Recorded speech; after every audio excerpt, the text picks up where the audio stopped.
continuation, the next accounting elements na i-discuss natin is liabilities. Now, what is liabilities? Liabilities represents debts or monetary obligations of a business that results from past transactions that would normally result in an outflow from the assets. Now, pag sinabi nating liabilities, it means debts or monetary obligations. Ano ba yung debts? Di ba pag sinabi nating debts, utang. Okay? When we say monetary obligations, obligations natin na magbayad ng pera. Now, ano ba tong liabilities na to? When we say liabilities, in simple words, ito ay utang ng ating business sa ibang tao o sa ibang kumpanya na dapat nating bayaran. Okay? Pag sinabi nating liabilities, utang to ng company natin, utang ng business natin. Okay? Bakit sinabi dito na monetary obligations? Since utang natin yan, halimbawa umutang tayo ng product, umutang tayo ng service. Now, since umutang tayo, meron tayong monetary obligations. Ano yung obligations natin? Obligations natin na bayaran kung magkano man yung utang natin. Okay? Kaya yung sinabi dyan, monetary obligations. Okay? Now, ang sabi dito, etong liabilities daw natin would normally results in an outflow from the assets. Bakit kaya sinabi na kapag may liabilities ang business natin, normally magre-results ito into an outflow from the assets? Anong ibig sabihin nun? Now, alam natin liabilities, di ba? Sabi natin kanina, liabilities, ito ay utang ng company natin. Ito ay utang ng business natin. Now, bakit sinabing normally results in an outflow from the assets? Kasi since utang natin to, meron tayong obligations, malamang kailangan nating magbayad ng pera. Now, kapag nagbayad ka ng pera, ano ba yung pinambabayad mo? Cash, di ba? O kaya properties. Now, since ang pinambabayad mo ay cash, saan ba galing ang cash? Assets. Di ba assets yung cash? Now, kapag nagbayad ka ng utang, magre-results yan into an outflow from the assets. Yan yung sinasabi dito. Kapag may liabilities ka, kapag may utang ang business mo, it would normally results from an outflow from the assets. Since ang liabilities ay utang yan, obligations natin na magbayad ng utang, once nababayaran na natin yung utang natin, ang effect niyan is magkakaroon ng outflow sa asset natin. Bakit magkakaroon ng outflow sa assets natin? Kasi nga, magbibigay tayo ng pera, maglalabas tayo ng pera, magbabayad tayo ng utang natin. Eh, ano ba yung pinambabayad natin? Di ba cash? O saan natin makikita ang cash? Sa assets. That's why it is, it would normally results in an outflow from the asset. Mababawasan yung assets natin kasi nagbayad tayo ng pera. Okay? Yan yung tandaan natin. Pag sinabi lang nating liabilities, in short, or in layman's term, liabilities, ito ay utang ng business natin sa ibang tao or sa ibang kumpanya na dapat nating bayaran. Now, just like the assets nang na-discuss natin kanina, ang liabilities, meron din siyang current and non-current liabilities. Okay? Now, i-discuss natin ano ba yung difference between current liabilities and non-current liabilities. Okay? Pag sinabi natin current liabilities, these are the debts or obligations of the company that is expected to be settled or to be paid within 1 year or 12 months or in normal operating cycle. So in short, pag sinabi natin current liabilities, ito yung utang ng company natin na dapat nating isettle or dapat nating bayaran sa loob lang ng 1 taon or 12 months. Kaya sinabing current liabilities. Usually, pag sinabi nating current liabilities, ito yung mga short-term obligations or short-term debts. Okay? Mga utang na dapat mabayaran natin kaagad. Kasi within 1 year lang natin siya pwedeng isettle or 1 year lang natin siya pwedeng bayaran. Ang tawag doon, current liabilities. Now, ano naman yung non-current liabilities? Non-current liabilities, these are the debts or monetary obligations of the business that will due and expected to be settled or paid beyond 1 year or 12 months. So usually, pag sinabi nating non-current liabilities, ito yung mga utang ng business natin or utang ng company natin na pwede nating bayaran or pwede nating isettled beyond 1 year or 12 months. So usually itong non-current liabilities, ang tawag dito ay long-term obligations or long-term debts. Ibig sabihin, pag sinabi nating non-current liabilities, ito yung mga utang ng company natin na pwede nating bayaran beyond 1 year. Okay, matagal natin siya pwedeng bayaran. It's either 2 years, 3 years natin babayaran ng utang, 5 years, depende. Okay, yun yung non-current liabilities. Now, discuss natin or ibigay natin kung ano yung mga different examples of current liabilities. So, in current liabilities, meron tayong example na accounts payable. When we say accounts payable, it refers to the debts or obligations of the business that arises from the acquisition of service or merchandise on account. Anong ibig sabihin nun? Pag sinabi nating nag-acquire tayo or acquisition of service or acquisition of merchandise on account, ibig sabihin, it's either nag-ano tayo ng service, okay? Or or bumili tayo ng merchandise or bumili tayo ng product nang hindi pa natin nababayaran. Yun yung ibig sabihin ng on account, utang muna. Halimbawa, bumili tayo ng isang product tapos hindi pa natin nababayaran. Ang tawag doon is on credit or on account. Now, kailan tayo nagkakaroon ng accounts payable? Yan yung question natin. Kailan tayo nagkakaroon ng accounts payable? Ang sagot dyan, nagkakaroon tayo ng accounts payable once na bumili tayo ng product or once na bumili tayo ng service kaso hindi pa tayo nakakapagbayad. Halimbawa, wala tayong available cash tapos kailangan na natin ng supplies. Ngayon ang sabi natin sa supplier, baka naman supplier, baka pwede namang pautang muna ng 10 box ng ganito kasi kailangan ko gumawa ng ng product namin. And baka next week pa namin makukuha yung pera namin or yung cash. Kaya baka pwede mo munang ipautang mo muna yung mga merchandise mo or yung mga supplies natin. Huwag ka mag-alala, babayaran kita next week. Na ang tawag doon, accounts payable. Bakit? Kasi bumili tayo ng merchandise, bumili tayo ng product, kaso hindi pa tayo nakakapagbayad. Okay? Ang tawag doon, accounts payable. Okay? Now, meron din tayong tinatawag na notes payable. Ang notes payable, ito yung mga payables or utang natin that is supported by a promissory note. Okay? Now, what is the difference between accounts payable and notes payable? Di ba kanina sa receivable, meron din accounts receivable, meron din tayong notes receivable. So, ganun din sa liabilities. Sa liabilities, may tinatawag tayong accounts payable. Ito yon. And meron din tayong tinatawag na notes payable. Now, what is the difference between accounts payable and notes payable? So, when we say accounts payable, ito yung mga utang natin or ito yung mga payables natin na supported by oral or informal promise to pay. When we say notes payable naman, ito yung utang natin or payables natin that is supported by a written or formal promise to pay in form of promissory notes. Halimbawa, kailangan in accounting pala dapat alam din natin kung paano natin i-identify yung utang. If accounts payable ba siya or notes payable. Alam dapat natin kung kailan natin gagamitin yung account title na accounts payable at alam din natin dapat kung kailan natin gagamitin yung account title na notes payable.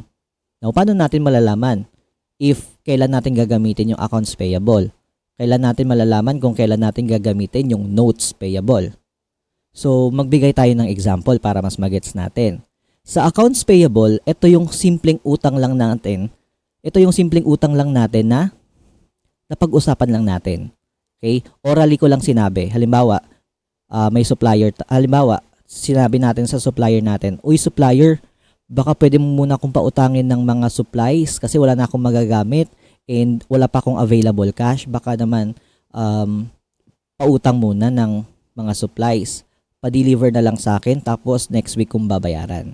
Kapag ganun, accounts payable ang gagamitin mo. Okay? Simpleng utang lang yan. Payable supported by oral or informal promise to pay. Walang kasulatan. So therefore, it is accounts payable. Pero kapag tayo ay umutang, kunyari, umutang tayo ng supplies sa supplier natin, sabi natin, uy supplier, pautang naman ng 10 box ng ganito, gagamitin ko lang paggawa ng products namin.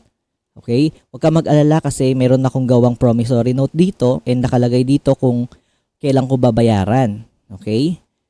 Now, kapag tayo ay naggawa or kapag tayo ay nagbigay ng promissory note para suportahan yung payables or yung utang natin, saka natin gagamitin yung notes payable. Tandaan natin, kapag may involved na promissory note, yan ay notes payable. Okay? Halimbawa ng accounts payable, halimbawa pumunta ka sa tindahan ni Aling Nena. Aling Nena, pabili po ng 10 candy. Pabili po ng 10 sardinas, pakilista na lang po. Ang tawag doon, accounts payable. Kasi hindi ka naman gumawa ng promissory note eh. Orally mo lang sinabi. Informal lang yung promise to pay. Okay? Pag notes payable, halimbawa, pumunta kay Aling Nena. Aling Nena, sabi ni Mama, pautang po ng 10 sardinas. Nagbigay po siya ng promissory note na babayaran niya siya, magbabayad siya next week. So kapag ganun, ang tawag natin doon is notes payable kasi gumawa tayo ng promissory note and yung utang natin is supported by a promissory note. Yun yung difference between accounts payable and notes payable. Okay? Accounts payable, walang promissory note. Informal promise to pay lang yung sinasabi natin dito na pag-usapan nyo lang orally. Pero kapag sinabi nating notes payable, ito yung utang natin na merong kasamang promissory note. Okay? Dapat alam natin kung kailan natin gagamitin ang account title na accounts payable at dapat alam din natin kung kailan gagamitin ang account title na notes payable. Okay? Next. So, analyzation time. So, let's test your knowledge. Okay? Try natin if nagets natin yung mga theories or yung mga definitions na binanggit natin from the past topics natin or from the past discussion. Now, the question is, what is the difference between accounts receivable and accounts payable? Na-discuss na natin kanina kung ano yung accounts receivable. Na-discuss na rin natin kanina what is accounts payable. Now, let's try to analyze this question. What is the difference between accounts receivable and accounts payable? Okay, so bibigyan ko kayo ng at least ay mga 1 minute para makapag-isip. Tapos try natin or check natin kung tama ba yung nasa isip nyo.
Okay, so time's up. So check natin if tama ba yung nasa isip natin. Check natin if tama ba yung analyzation natin. Now, ang question natin dito is what is the difference between accounts receivable and accounts payable? So, in order to differentiate, okay, tinagalog natin para mas maintindihan natin yung yung concept or yung konsepto ng accounts receivable and accounts payable. So, ano nga bang pinagkaiba ng account receivable and accounts payable? So, unahin natin yung accounts receivable. Ang accounts receivable, yan ay assets. Okay? Ang accounts payable, yan ay liabilities. Now, sa accounts receivable, sino ang may utang sa accounts receivable? Sila ang may utang. Since sila yung may utang, therefore, sila ang magbabayad ng utang. Kaya nga sinabing receivable eh. Expected natin na may marireceive tayo, expected natin na may matatanggap tayo galing sa kanila. Kasi sila yung may utang. Receivable, that is assets. Okay, sila ang may utang, therefore, sila ang magbabayad. Now, punta tayo dito sa accounts payable. Accounts payable, sabi natin, if it is liabilities. So, kulang pala siya ng letter I. So, liabilities yan, kulang lang ng I. So, since liabilities siya, now, pag sinabing accounts payable, sino ba ang may utang kapag accounts payable? Pag sinabi nating accounts payable, tayo, company natin yung may utang. Since tayo yung may utang, since company natin or since business natin ang may utang, therefore, tayo ang magbabayad ng utang. Kaya nga sinabing payable eh. Tayo yung magpipay sa kanila.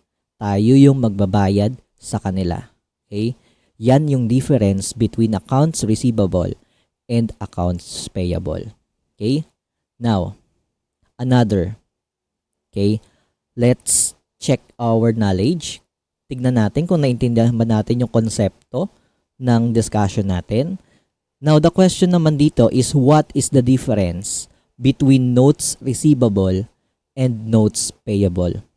Anong pinagkaiba ng notes receivable sa notes payable? So, another 1 minute para ma-analyze natin yung ma-analyze natin yung questions and para makapag-isip tayo kung ano ba yung sagot.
Okay, time's up.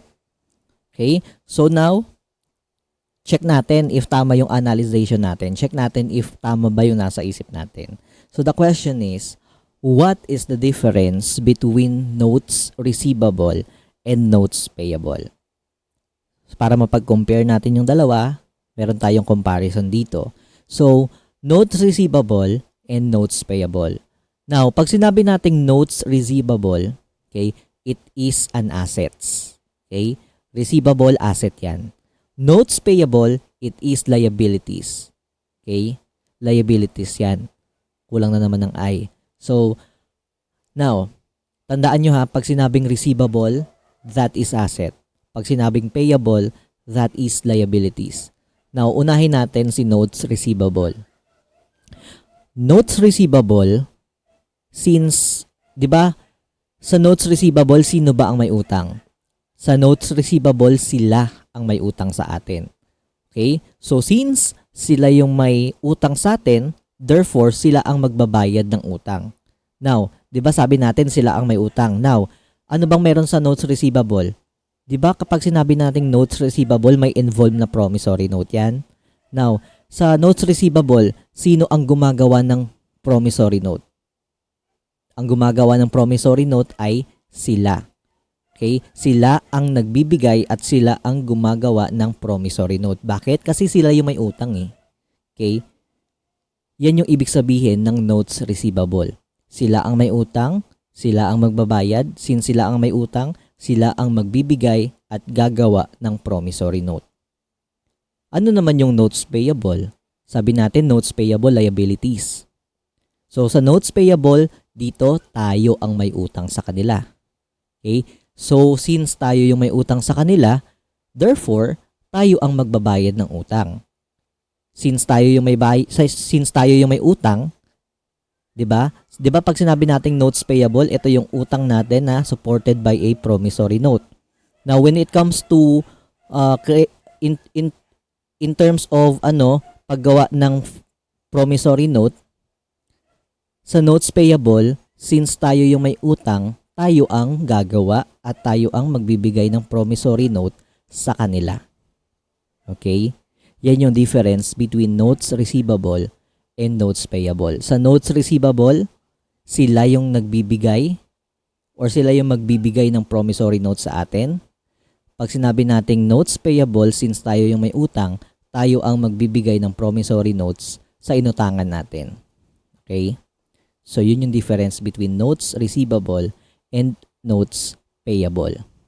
Now, another examples of current liabilities. So, another example of current liabilities ay interest payable. Interest payable is the interest due to an interest-bearing note. Halimbawa, umutang tayo ng pera. Tapos, yung inutang nating pera, may interest. Ngayon, kapag yung interest na yan ay hindi pa natin nababayaran, ang tawag dyan ay interest payable. Okay? Kasi hindi pa natin bayad yung interest eh. Kaya ang tawag, interest payable. Next, salaries payable. Anong ibig sabihin ng salaries payable? Sabi dito, these are the wages and salaries already served by the employees but not yet paid by the employer. So for example, may business tayo. Okay? Sa business natin may mga empleyado tayo. Ngayon, kapag na-serve na ng mga employee natin yung mga trabaho nila, halimbawa nakapagtrabaho na sila for this month, okay, tapos hindi pa natin sila napapasweldohan or hindi pa natin na ibibigay yung sweldo natin sa kanila, ang tawag doon ay salaries payable. Okay? Meron tayong liability. Anong utang natin? Meron tayong liability na bayaran yung kanilang sweldo. Okay? Obligation natin na pasweldohan yung mga empleyado natin. Yun yung ibig sabihin ng salaries payable. Mga sweldo, salaries or wages ng employees natin na hindi pa natin nababayaran. Okay? Next, tax payable or taxes payable. Pag sinabi nating taxes payable, these are the taxes due for the government not yet paid by the business. Okay? So, pag sinabi lang natin taxes payable, ito yung mga tax natin na dapat bayaran natin sa government pero hindi pa natin nababayaran. So, since hindi pa natin nababayaran yan, liability natin yan, utang natin yan. Therefore, ang tawag dyan ay taxes payable. Okay? Next, rent payable. Anong ibig sabihin ng rent payable? Pag sinabi nating rent payable, these are the rental incurred but not yet paid. Anong example niyan? Halimbawa, nagre-rent tayo sa isang apartment. Okay? Nagre-renta tayo sa isang apartment. Ngayon, nagbabayad tayo kunyari ng 10,000 per month na renta. Ngayon, kunyari, 'di ba March ngayon? Kunyari, nung January and February, hindi ka nakapagbayad kasi wala tayong trabaho kasi nga na-lockdown tayo. Now, lahat ng utang natin sa renta na hindi natin nababayaran, for example, ang sabi natin kanina, hindi pa tayo bayad sa renta ng January and February. Ang tawag doon sa renta na hindi pa natin nababayaran ay rent payable. Ibig sabihin, liabilities natin yon, utang natin yon, may obligation tayo. Anong obligation natin? Obligation natin na bayaran yung hindi pa natin na babayarang renta. Tawag doon rent payable. Okay? How about utilities payable? Utilities payable, also known as light and water payable. Now, pag sinabi nating utilities payable or light and water payable, these are the utilities incurred but not yet paid. Ano ba yung utilities? Pag sinabi nating utilities, light and water, halimbawa, bill mo sa tubig, bill mo sa kuryente, bill mo sa internet. Okay? Kapag yan, itong mga bill natin sa ilaw, sa tubig, sa internet, kapag yan ay hindi mo pa nababayaran, ang tawag dyan ay utilities payable. Okay? Utilities payable ang tawag doon. Meron tayong liability. Anong utang natin? Utang natin yung mga unpaid bills.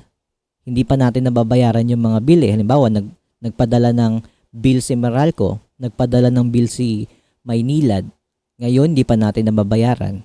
Ang tawag doon ay utilities payable. Okay? Kasi nagamit mo na yung kuryente, nagamit mo na yung tubig, kaso hindi ka pa nakakapagbayad. Ang tawag doon, utilities payable. Now, ano yung advances from customer? So, pag sinabi nating advances from customer, it is current liabilities din. Advances from customers, these are the amount received from the customer before a service have been provided or before goods have been shipped.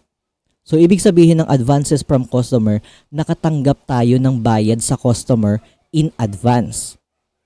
Anong example nun? Halimbawa, nag-order yung customer sa atin ng product. Kunyari, umorder siya sa atin. Ngayon, kapag nakatanggap na tayo ng bayad kay customer, kahit hindi pa natin na-deliver sa kanya yung mga product na in-order niya, ang tawag doon ay advances from customer. Bakit siya liabilities? Bakit siya utang? Utang siya kasi nakatanggap na tayo ng bayad kay customer eh. Ang utang natin, ang obligation natin is i-deliver yung mga products na in-order niya. Okay, ang tawag doon, advances from customer. Halimbawa naman, meron tayong repair shop. Halimbawa sa repair shop natin, gumagawa tayo ng mga gadgets. Ngayon si customer nagpaayos ng laptop. Ngayon nag-down payment siya or kunyari 5,000 yung bayad sa pagpapagawa ng laptop. Ngayon binayaran na niya agad kahit hindi pa natin nagagawa yung service. Now ang tawag doon, advances from customer. Okay? Kasi nakatanggap, bakit siya liabilities? Bakit siya utang? Bakit siya utang natin? Kasi nakatanggap na tayo ng bayad kay customer agad kahit hindi pa natin nagagawa yung service. Ang tawag doon is advances from customers.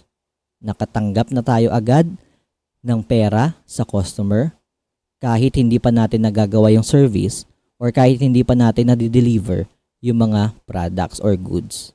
Okay? That is liabilities, current liabilities. Now, okay, analyzation time again. So let's test your knowledge again. The question is, what is the difference between interest receivable and interest payable? Now, ako nasasagot dito. Okay? Pag sinabi nating interest receivable, yan ay assets. Okay? Pag sinabi nating interest payable, that is liabilities. Nakalimutan ko ilagay yung mga I, my goodness. Okay? So, interest receivable, unahin natin si interest receivable. Interest receivable, this is assets. Okay? Sa interest receivable, sino ang umutang? Sila ang umutang. Okay? Sila ang umutang. Therefore, sila ang magbabayad ng interest. Okay? Since sila yung magbabayad ng interest, may marireceive tayong interest galing sa kanila. Okay? Halimbawa ng interest payable, halimbawa na nagpautang tayo ng pera sa ibang company. Ngayon yung pinautang nating pera sa ibang company, may interest 'yon. O kapag yung interest na 'yon ay hindi pa nababayaran ng pinautang natin, ang tawag doon interest payable. Okay? Since sila yung may utang, sila yung magbabayad sa atin ng interest. Okay? Ano naman yung interest payable? Sa interest payable, sabi natin that is liabilities. Sa interest payable, tayo yung umutang dito. So for example, kailangan natin ng pera. Ngayon umutang tayo sa ibang company. Tapos yung inutang natin pera, may patong pala na interest. Ngayon, tayo yung may obligation or tayo yung may liability na magbabayad ng interest. Ngayon, kapag yung interest na yun ay hindi pa natin nababayaran, that is interest payable. Now, since tayo yung umutang, okay, tayo yung umutang sa ibang company, therefore, tayo yung magbabayad ng interest. Okay, kapag yung interest na yan ay hindi mo pa nababayaran, ang tawag dyan ay interest payable. Okay? So, yun yung difference between interest receivable and interest payable. Interest receivable, that is assets. Sa interest receivable, sila ang magbabayad sa atin ng interest kasi sila yung umutang sa atin. Kapag yung interest na yan ay hindi pa nila nababayaran sa atin, ang tawag doon, interest receivable. Sa interest payable naman, again, ang sabi natin, this is liabilities. Sa interest payable, tayo yung umutang naman sa kanila. Tayo naman yung umutang sa ibang company. Now, syempre, since tayo yung umutang, tayo yung magbabayad ng interest. Ngayon, kapag yung interest na yan ay hindi pa natin nababayaran sa kanila, ang tawag dyan ay interest payable. Okay? Next. Another, what is the difference between rent receivable and rent payable? Pag sinabi nating rent receivable, this is an assets. When we say rent payable, this is a liabilities. Now, sa rent receivable, dito sila ang umuupa sa atin. Halimbawa, may apartment tayo. Pinapaupahan natin yung apartment natin.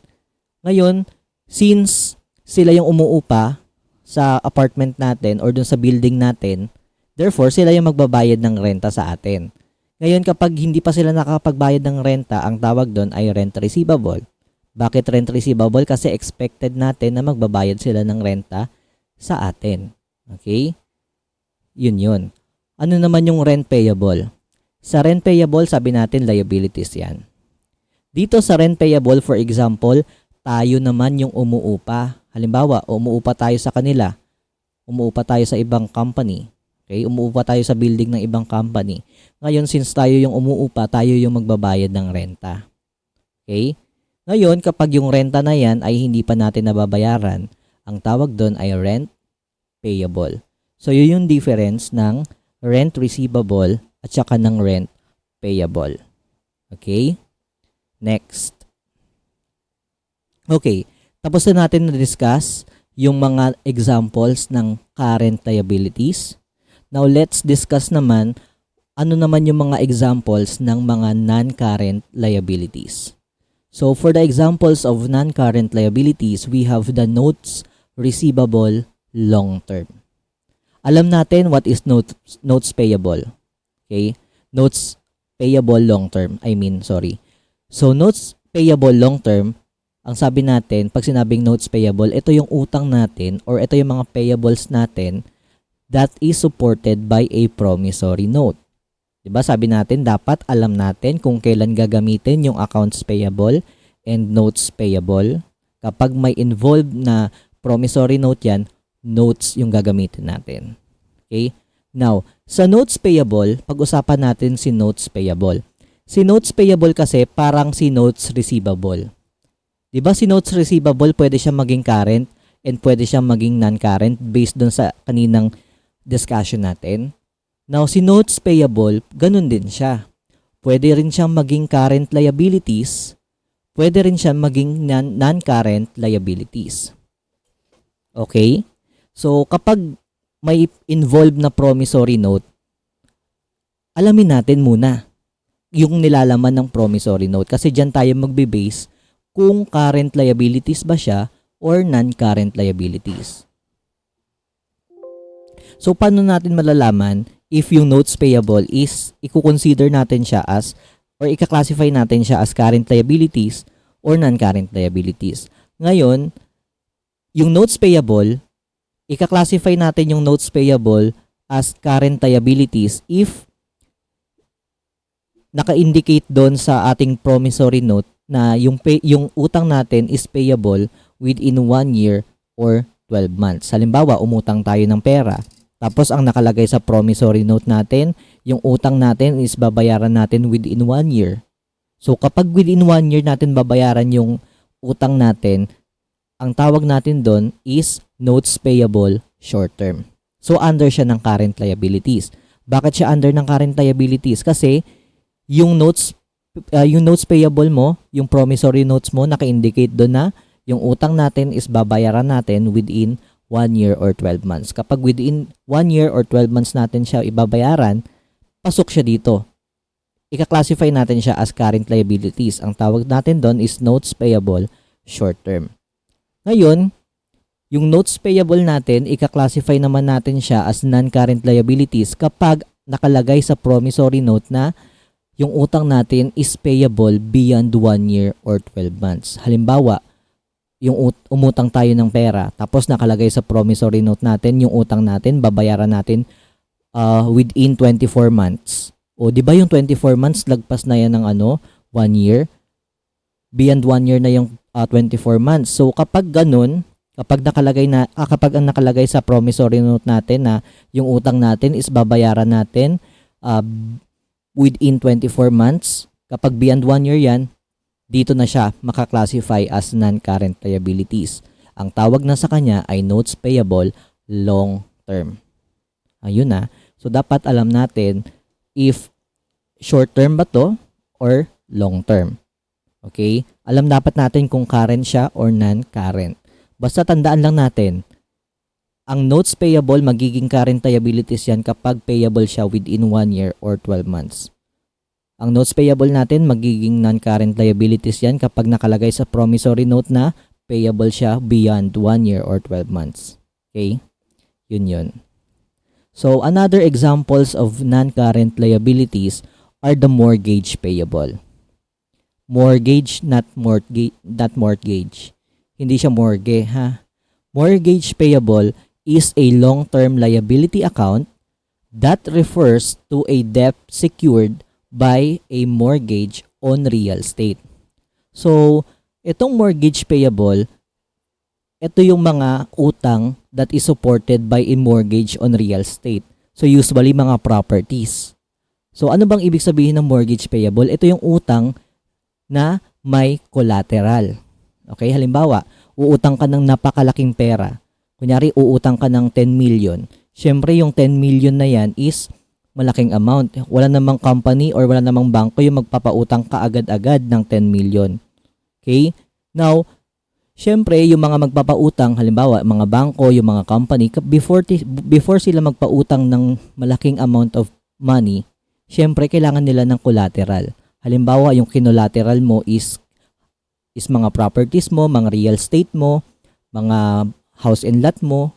Okay, halimbawa, umutang ka ng 10 million tapos kinolateral mo yung mga properties mo, lahat ng lupa mo, lahat ng house and lot mo, nilagay mo siya as collateral. Ngayon, once na hindi ka makapagbayad, yun yung kukunin ng bangko. Tapos ibebenta yun ng bangko, tapos yung makukuha nilang pera, yun yung magiging payment mo dun sa utang mo. Okay? So parang maririmata or kukunin nila yung mga properties na kinolateral mo in case na hindi ka magbayad. Okay, yun yung ibig sabihin ng mortgage payable. Long-term liability account that is secured by a mortgage on real estate. Okay, next. Loans payable. Simple lang to.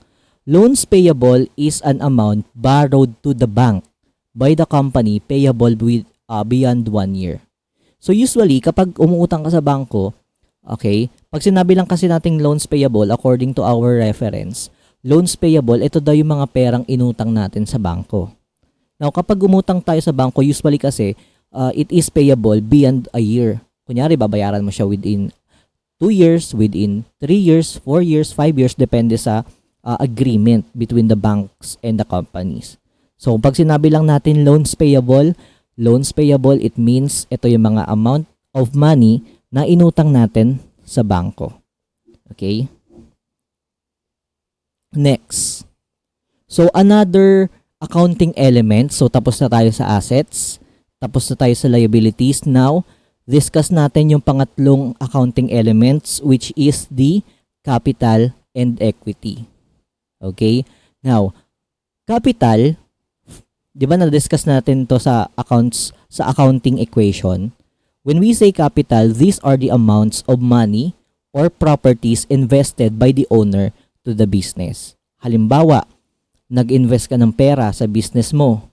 Halimbawa, nag-invest ka ng property sa business mo. Ang tawag doon sa mga money or properties na invest natin sa business natin, ang tawag doon ay capital. Okay? In short or in layman's term, capital parang puhunan. Okay? Now, let's discuss equity. Pag sinabi nating equity, na-discuss na rin natin to nung accounting equation. Ang sabi natin, equity, this represents the financial and residual interest of the owner in the assets after deducting all liabilities. Ano ulit ibig sabihin natin ng financial or residual interest? When we say residual interest, ito yung natira or matitira pag sinabi nating residual. So, if we are going to analyze the definition, when we say equity, ito yung matitira sa owner sa assets niya after bayaran lahat ng utang or lang lahat ng liabilities. Yun yung ibig sabihin nun. Diba ang sabi natin, sa total assets ng company, hindi yan lahat makukuha ng company if merong liability si business. Okay? Kasi kapag may utang ang business, priority niya na bayaran muna yung liabilities. Okay? Kasi obligations natin yan, utang natin yan. So, kung magkano man yung matira sa assets natin, after bayaran lahat ng liabilities or utang ng company, yung matitira sa assets na yan, yan yung magiging residual interest ng owner. Yan yung magiging equity ng owner. Yan yung makukuha ng owner. Okay? Now, owner's equity, it means owner's net investment. Okay, gagamitin natin yung account title na owner's equity kapag nag-i-invest tayo ng pera. Okay, halimbawa, nag-invest tayo ng property, nag-invest tayo ng pera, ang gagamitin nating account title ay owner's equity or owner's capital. Now, yung owner's equity or owner's capital, iba-iba yung tawag depende sa type of business. Kapag ang business mo ay sole proprietorship, usually, kapag sole proprietorship, usually, ang gagamitin nating account title kapag nag-invest tayo is owner's equity or owner's capital. Or apelido mismo na may-ari. Halimbawa, Santos Capital. Halimbawa, ang may-ari, Reyes. Edi ang pangalan ng ang account title na gagamitin is Reyes Capital. Halimbawa, or Daniel. May business ako, nag-invest ako. Ang tawag doon na account title doon is or Daniel Capital or Daniel Equity. Okay? Kapag partnership ang business mo, ang tawag sa capital mo is partner's capital. Kapag corporation naman ang business mo, ang tawag sa capital or equity nyo ay stockholders equity or shareholders equity. Okay? Now, ano naman yung owner's drawings? Owner's drawings, also known as owner's withdrawals. Ito yung amount of money that the owner has withdrawn. Okay, halimbawa, nag-withdraw ng pera yung owner, nag-withdraw ng pera yung may-ari. Ang tawag doon, ang account title na gagamitin natin is owner's drawing. Okay? Or owner's withdrawals. Magkaiba yung owner's equity at saka owner's drawing Gagamitin natin ang account title na owner's equity kapag nag-i-invest tayo. Gagamitin natin yung account title na owner's drawing kapag nagwi-withdraw tayo. So malalaman niyo yan in succeeding lesson kung ano yung gagamiting mga account title kapag magre-record tayo ng transaction sa journalizing. Okay? Next. So, discuss naman natin yung pang-apat na accounting element which is the income or revenue. Now, ano ba yung income and revenue? It is self-explanatory actually kasi alam naman natin what is income or revenue. When we say income or revenue, this represents the profits, revenue, or earnings of the business from business operations. Okay? In short or in Tagalog, pag sinabi nating income o revenue, ito yung kinikita or ito yung kita ng business natin. Now, meron tayong mga different income or revenue. Pag sinabi nating income, revenue, same lang naman yan, kita. Okay? So, meron tayong service income or service revenue. Ano yung service income or service revenue? These are the amounts earned from providing services to the customer either for cash or credit. So, kapag ang business natin ay service business, halimbawa, salon, massage spa, barber shops, repair shop, ang tawag sa income natin or yung tawag sa kinikita natin ay service income or service revenue. Halimbawa, nag-render ka ng service kay customer. Ginupitan mo siya ng buhok. Kinulayan mo siya ng buhok. Kapag barbershop, halimbawa naman, kapag repair shop, inayos mo yung gadgets niya. Okay? Ang tawag sa kinita mo by providing services ay service income or service revenue. Usually, itong service income or service revenue, ginagamit lang yung account title na yan ng mga service business. Kasi sila lang naman yung mga business na nag-o-offer ng services. Mga service business. Okay? Next. Another income or revenue is the professional fees. Now, what is professional fees? Professional fees, ito yung mga earnings or revenue from rendering professional services like doctors, engineers, CPAs, architect, teachers, etc. Halimbawa, teacher ka. Tapos, nag-tutor ka. Yung income mo from tutorial, yung kinikita mo sa pag-tutor ng mga estudyante, ang tawag doon ay professional fee. Professional fee. Okay? Bakit professional fee? Kasi you are using your professions. Okay? Sa pag-earn ng income mo, ginagamit mo yung professions mo. Kaya ang tawag doon is professional fees. Ganon din sa mga doctors, engineers, CPAs, and architects. Okay? So, ang tawag sa mga income nila or revenue nila is professional fees. Next, sales. Itong sales, ito yung revenue from selling goods to customer or selling products to customer. Halimbawa, nagbebenta ka ng product, nagbebenta ka ng milk tea, nagbebenta ka ng mga sari-saring product, sari-sari store. Ang tawag doon ay sales. Okay? So usually itong sales, makikita to. So itong sales, makikita ito sa mga merchandising business. So ano ba yung mga example natin ng merchandising business? Meron tayong sari-sari store, meron tayong convenience store, meron tayong bookstore, hardware, department store, supermarket. So yung mga kinikita nila by selling goods or sa pagbebenta nila ng mga product, ang tawag sa kinikita nila kapag nagbebenta sila ng product ay sales. Okay? Now, interest income. When we say interest income, ito yung kinikita natin. Okay? Ito yung income natin from interest-bearing promissory note. Halimbawa, may umutang sa atin. Okay? May umutang sa atin ng pera. Tapos yung pinautang natin pera, may interest. Now, yung makukuha nating interest, ang tawag natin dyan ay interest income. Okay? Kasi kumita tayo sa interest na pinataw natin. Okay? Interest income ang tawag doon. Now, next, rent income. Ano yung rent income? Pag sinabi lang nating rent income, ito yung income mo from rent for the use of property. Halimbawa, meron kang building, meron kang apartment. Okay? Yung building na yun, ginawa mong apartment. Ngayon, may mga tenant ka. Yung mga matatanggap mong mga renta o yung mga matatanggap mong pera galing sa renta, ang tawag doon ay rent income. Kita mo sa pagpaparenta mo ng isang bagay or isang gamit. Okay? Rent income ang tawag doon. Okay? Kapag nagpaparenta tayo, kunyari, sabi nga natin, halimbawa, meron tayong building. Tapos yung building na to, itong building na to, pinaparenta natin.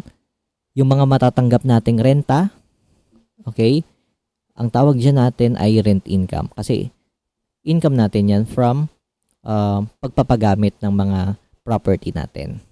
Okay? Now, may question ako. Yung sales ba, makikita ba natin yung word or makikita ba natin yung account title na sales sa mga service business? May sales kaya kayong makikita sa financial statement ng mga service business? The answer is wala. wala tayong makikitang sales sa mga service business. Bakit? Kasi ang tawag sa income or yung tawag sa kinikita ng mga service business ay service income or service revenue. Now, ang sales kasi, ito yung kita mo sa pagbebenta ng product. Ngayon, ang tanong, sa service business ba, nagbebenta ka ba ng product? 'Di ba hindi naman? Hindi ka nagbebenta ng product sa service business. Ano bang binebenta mo sa service business? Ang binebenta mo ay mismong serbisyo or service, kaya ang service business eh. So therefore, since hindi ka nagbebenta ng product, wala kang makikitang sales sa financial statement ng mga service business. Okay? Baka kasi lumabas sa quiz or sa exam. Next ay gains. Now, ano yung gains? When we say gains, ito daw yung income earned from sale of asset that is not part of inventories. Halimbawa, bumili ka ng kotse last year. Ngayon, gusto mong palitan yung kotse mo. So, yung kotse mo, binenta mo na. Yung kotse mo ngayon is binenta mo para mabili mo yung bagong model ng kotse. Now, halimbawa, yung kotse mo is nagkakahalaga, nung pagkabili mo, yung kotse mo, nagkakahalaga siya ng, kunyari, 100,000. Okay? Kunyari lang ha. Okay? Bumili ka ng kotse, kunyari, 100,000 yung cost or yung price. Ngayon, may bagong labas na model ng kotse. Ngayon, gusto mong palitan agad yung kotse na yon. So, yung kotse mo na 100,000, binenta mo siya. Ngayon, nung pagkabenta mo, nabenta mo siya ng 120,000. So, may kita kang 20,000. Ang tawag doon ay gains. Okay? Ang tawag doon ay gains, hindi income. Okay? Now, bakit sinabing not inventories? Pag gagamitin lang natin yung word na gains kapag nagbenta tayo ng assets na hindi part ng inventory natin. Gaya nga ng example natin kanina. 'Di ba? Sa example natin kanina, nung last year bumili tayo ng kotse, yung cost ng kotse is 100,000. Ngayon may bagong labas na model ng kotse. Ngayon para mabili mo yung bagong kotse at ma-upgrade mo, mapalitan mo yung kotse mo, binenta mo yung dati mong kotse na 100,000 yung pagkabili mo. Ngayon, nung binenta mo, nabenta mo siya ng 120,000. So, kumita ka ng 20,000 kasi nabili mo lang siya ng 100,000 eh. Nabenta mo ng 120,000. So, yung 20,000 na nakita mo, ang tawag doon ay gains. Okay? Income earned from sale of asset that is not part of inventories. Next. The last accounting element is expenses. Lahat ng business, kahit tayo mga individual, lahat tayo may expenses. Okay? When we say expenses, these are the cost of operating business. Gastos mo sa pagpapatakbo mo ng kumpanya. Now, expenses of the business will include the following. So, marami tayong example na expenses. So, meron tayong salaries expense. Ano yung salaries expense? When we say salaries expense, these are the salaries and wages paid to employees. So, in short, when we say salaries expense, ito yung gastos natin sa pagpapasweldo or sa pagbabayad natin sa mga empleyado natin. Salaries expenses. Halimbawa, pinasahuran mo yung 10 mong empleyado, ang tawag doon sa salaries expense. Okay? Paano kapag hindi mo pa nababayaran yung sweldo ng mga employee mo, anong tawag? Salaries payable. Okay? Now, rent expense. Rent expense, ito yung mga expenses natin from the use of property. Halimbawa, nagre-renta tayo sa isang apartment. So, yung binabayad nating renta, okay, ang tawag doon ay rent expense. Okay? Paano kapag hindi pa natin nababayaran yung rent expense na yun? Ang tawag natin doon ay rent payable. Okay? Kasi hindi pa natin nababayaran eh. Next. Light and water or utilities expense. So, pag sinabi nating light and water or utilities expense, these are the electric, water, and telephone and communication bills that are paid. Okay? Mga binayaran natin or gastos natin sa pagbabayad sa mga electric bill, water bill, telephone bill, communication bill, Okay? Ang tawag doon utilities expense or light and water expense. Now, kapag itong mga bill na to ay hindi mo pa nababayaran, ang tawag doon ay utilities payable. 'Di ba? Yun yung na-discuss natin kanina. Okay? Next, supplies expense. Pag sinabi lang nating supplies expense, ito yung gastos natin sa pagbili natin ng mga supplies ng company natin or ng office. Interest expense. Pag sinabi nating interest expense, halimbawa umutang tayo ng pera, yung babayaran nating interest, halimbawa nagbayad tayo ng interest, ang tawag doon ay interest expense. E paano kapag hindi mo pabayad yung interest? Ang tawag doon ay interest payable. Okay? Now, advertising expense. Pag sinabi nating advertising expense, ano lang yan? Gastos mo sa pag-a-advertise ng product or services mo or ng business mo. Okay? It's either pagpapaprint mo ng mga flyers, pagpapabillboard mo, pagpapagawa mo ng commercial. So, yung gastos mo doon sa mga yon ay advertising expense. Okay? Insurance expense. Pag sinabi nating insurance expense, simple lang yan. Ito yung gastos natin sa pagbabayad ng mga insurance premium natin. Ngayon, kapag yung mga insurance premium natin is not yet paid or hindi pa bayad, ang tawag doon ay interest payable. Okay? Next, taxes and licenses. Taxes and licenses, pwede rin siyang tawaging permits and licenses. Now, ano tong taxes and licenses or permits and licenses?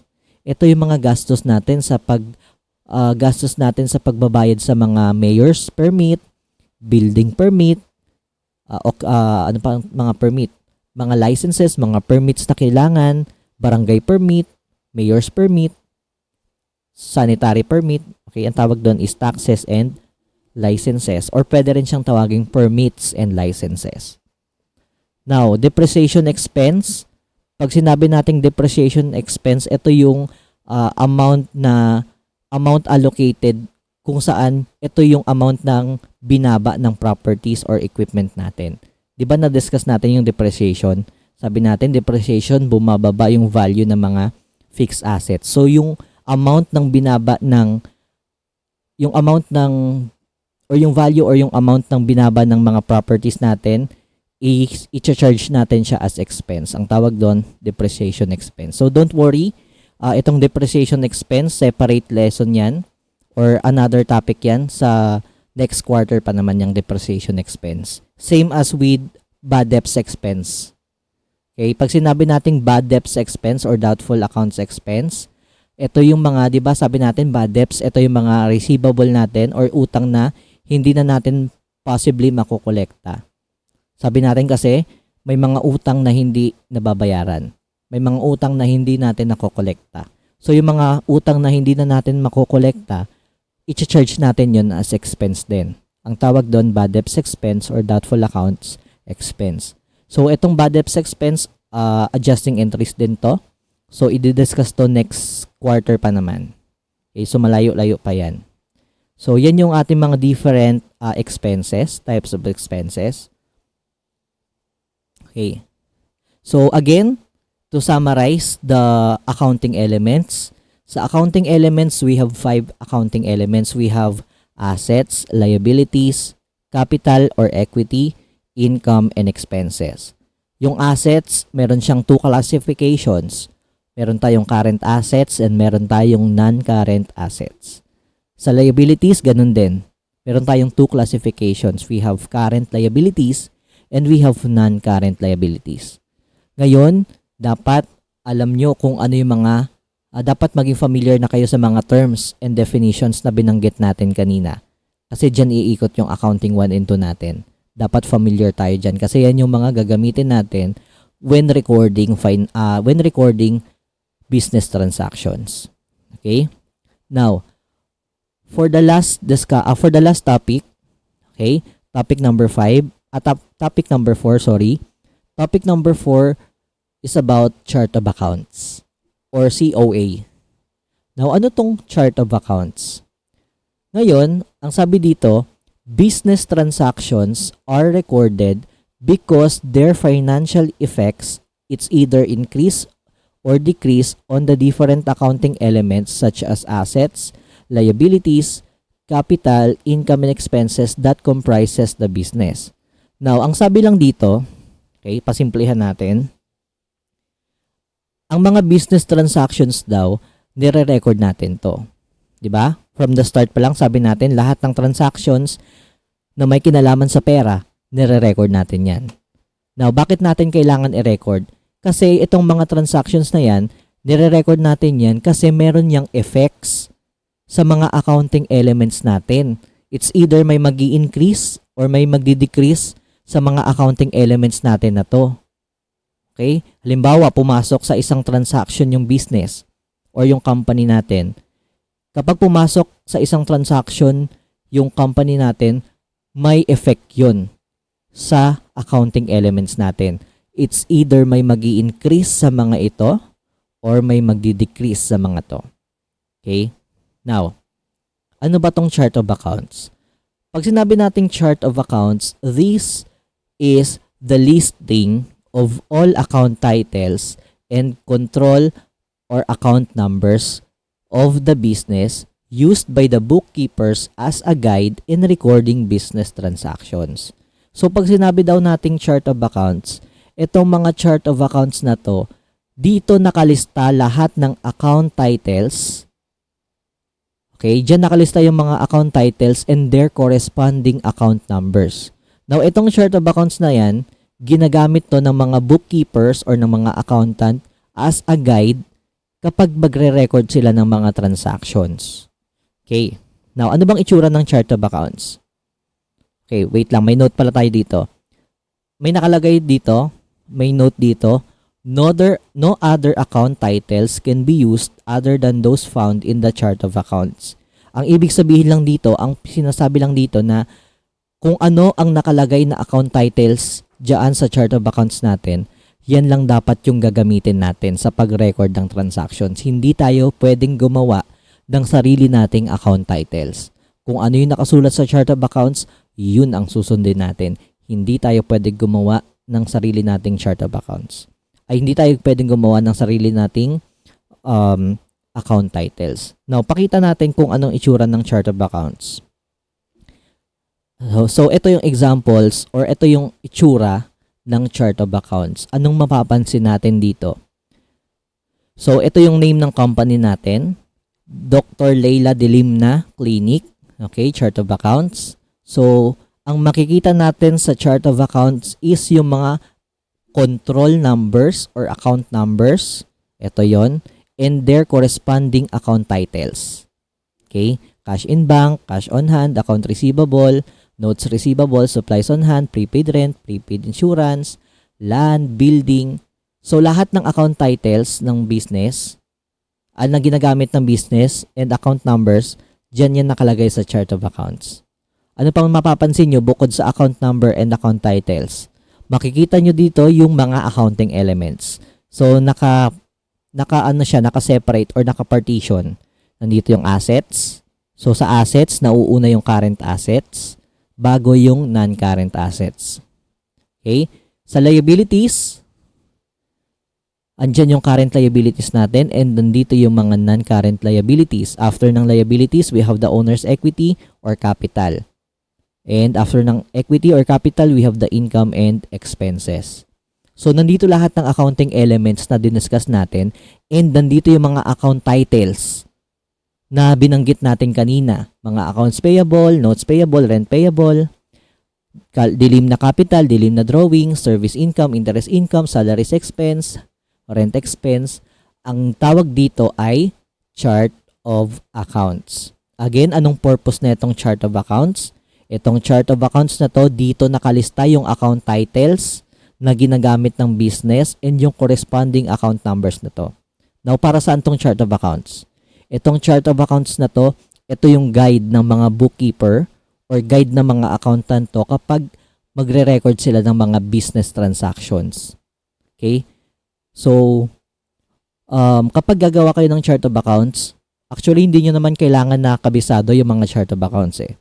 Lahat ng company may kanya-kanyang chart of accounts. Depende per company yan. Okay? So, wala tayong fixed na chart of accounts. Kasi lahat ng company may kanya-kanyang chart of accounts yan. Okay? Pero dapat alam natin kung ano yung paano ginagawa yung chart of accounts. Kapag gumagawa tayo ng chart of accounts, lagi nating uunahin yung assets. Okay? So, lista nyo muna lahat ng mga current assets. Na-discuss naman natin kung ano yung mga under ng current assets eh. After ng current assets, isunod nyo isulat yung mga non-current assets. Okay? Numbering din yan ha. May numbering din yan. Now, yung mga companies may kanya-kanya silang chart of accounts. Okay? So, after ng assets, ilalagay nyo na yung liabilities. So, sa liabilities, unahin nyo yung current liabilities before yung non-current liabilities. After liabilities, we have the owner's equity or owner's capital. And then after nun is income and expenses. Okay? Itong chart of accounts na to, napakahalaga to kapag magre-record tayo ng business transactions. Kasi dito tayo magbe-base. Okay? Dito tayo, ito yung guide natin kapag magre-record tayo ng transactions. Gagamitin natin to para alam natin kung anong account title yung gagamitin. Okay? Kung cash on hand ba yung gagamitin natin, cash in bank ba yung gagamitin natin, okay? Ano bang account title yung gagamitin natin? Diyan natin makukuha sa chart of accounts. And take note, ang sabi natin kanina, no other account titles can be used other than those found in the chart of accounts. So, meaning to say, kung ano lang yung nakalagay na account titles dito, yun yung susundin natin. Okay? Kung ano yung account titles na nakalagay dito, yun lang yung gagamitin natin. Hindi tayo pwedeng gumamit ng ibang term or hindi tayo pwedeng gumamit ng ibang account titles. Okay? So, sa next discussion natin, okay, malalaman natin kung paano natin gagamitin itong chart of accounts. Madi-discuss din natin kung para saan ba tong account numbers, para saan tong mga account titles na to.